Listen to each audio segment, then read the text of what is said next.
Hey everybody, J-Man105 here, back at you with another CCG related video, and today I'm talking about Scrye Magazine. More specifically, a copy of Scrye Magazine that I recently bought off the internet. It just showed up today. I am very happy. Part of my CCG addiction is buying back issues of Scrye. I used to have a small collection. I traded a few away, only kept maybe 3 or 4. I've since expanded my collection to about 10 or 11 back copies of Scrye now. If I do see a great price, I do buy one.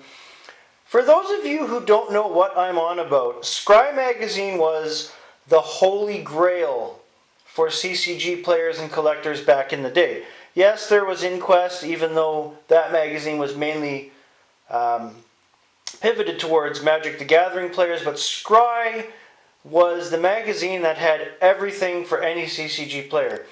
And in going through this issue of Scrye, I have bookmarked a couple things that I want to talk about in the magazine, items that made Scrye great. And just a little back history. This is issue 4/1 from April 1997. Most of you know that Magic the Gathering came out in 1993. I started playing around 1997, and I'm going to get to why. And it's because, not so much of this issue of Scrye, but a similar one. And that leads me to my first bookmark.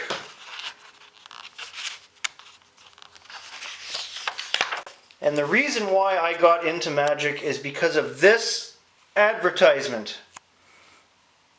This advertisement alone, with that awesome looking box of 5th edition, is what made me go out, save up my allowance, and buy a starter of 5th edition and get myself into Magic. One of the best parts of Scrye was seeing the full page advertisements for your favorite CCG. And if I am to go back to the start, they always had an awesome Decipher ad for the Star Trek or Star Wars CCG inside the front cover, which was worth paying the price of the magazine alone. This one also has a full page advertisement for Middle-earth, because that was a newer CCG at the time that was picking up steam. That being said, that leads me to my next bookmark, which I will attempt to flip to. And this is where the Scrye Magazine showed you the major CCGs. They would show you all the expansions and sets up to date, as well as something possibly coming. And I'm going to use Decipher for an example. This is 1997 in April. They show the Star Trek CCG as the original collector's tin, the 2-player set. First anthology was coming out in March. The Fajo collection was coming out in spring. The expansions that were already out were the Alternate Universe, Q Continuum. First Contact was coming out a few months later in the summer. And Holodeck Adventures in the fall. And if anybody remembers Holodeck Adventures, it got delayed and delayed and delayed and came out near the end. But anyways, this was your go-to page of the Scrye, and it's called Card Collector Compendium. And this is what told you what was out and what might be coming out. That being said, I'll go into my next bookmark. And that would be Pro Talk. Pro Talk was a section that had articles written by actual tournament pros who played a lot of their CCG and had tournament winning decks, and you'd see articles on strategies, tips, tricks, and sometimes you'd get deck lists as well. And Pro Talk was one of my favorite things because a lot of these guys back in the day, and some girls, I idolized them getting into CCGs because they're like, wow, these guys are professional CCG players. They know stuff. So you'd want to buy the magazine to read that. That's another cool full-page ad, by the way. The X-Files card game.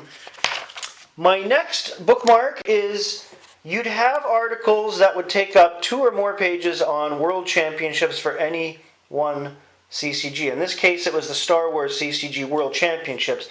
Always a great read because you had pictures of the winners and the runner-ups, so you get to see who's who, and you'd have a lot of deck lists. You could model your own decks and build your own decks based on what you read in these pages. Next, the big one, And this is what half of the magazine was, the price guide. This is what you followed to price out your collection, do trades, check out how common the cards were, how uncommon, the rares, the ultra rares, the super rares. This would show you conditions of cards and how to grade them. This was the holy grail of pricing out cards. You couldn't wait for this magazine to come out every month to get this price guide. And the price guide contained a lot of different card games from Magic. You go further back, you have the Star Trek CCG. And of course, the price guide list would be up to those sets that were in circulation at the time. Star Wars, everything. Another full page ad. X-Files, and it was awesome. You wanted this magazine to come out to check the prices. Oh, did the value of my future Enterprise or Black Lotus go up? I gotta see. Remember, this is before the internet was a big thing. So this is how we kept on checking the prices. The last thing I'm going to show you, the section called Winner's Circle. And this section was devoted to tournament winners, either local, national, international, and it was all about the decks they used to win the tournament and those deck lists. I love this because I used to look at the Star Trek CCG Championship decks and see what I was doing differently and start to model my decks after that. You can get lots of great tips and tricks even to this day. A lot of these decks are still relevant.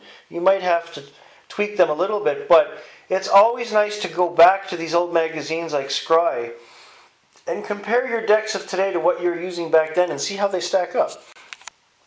That being said, Scrye Magazine, one of the best things ever in the world of CCGs.